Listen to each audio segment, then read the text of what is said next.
രണ്ട് കരകൾ കൈകോർക്കുമ്പോൾ മാറുന്നത് ദൂരമല്ല, ഒരു ജനതയുടെ ജീവിതമാണ്. ഇന്നലെ വരെ പെരുമ്പളവും ഒരു ഒറ്റപ്പെട്ട ദുരിതായിരുന്നു.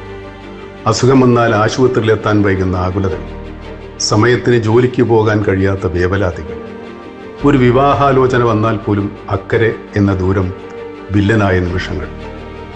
ആ കാത്തിരിപ്പുകൾക്കും അവഗണനകൾക്കും ഇപ്പോൾ അറുതിയാവുകയാണ്. എൻ്റെ നാട് ചെമ്പിൻ്റെ അക്കരെയായിരുന്നു അരൂക്കുറ്റിയും വടുതലയും പെരുമ്പളവുമൊക്കെ.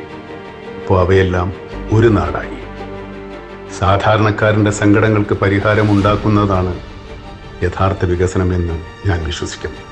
ആ പാലത്തിൻ്റെ ആർച്ചുകളിലെ നിറങ്ങൾ പോലെ ഇനി പെരുമ്പളത്തുകാരുടെ ജീവിതത്തിലും മഴവില്ലഴക് വിരിയട്ടെ. കെട്ടിനിന്ന ജീവിതം ഇനി ഒഴുകിത്തുടങ്ങും, പുതിയ വേഗത്തിൽ, പുത്തൻ നിറങ്ങളോടെ. എൻ്റെ ഹൃദയം നിറഞ്ഞ ആശംസകൾ.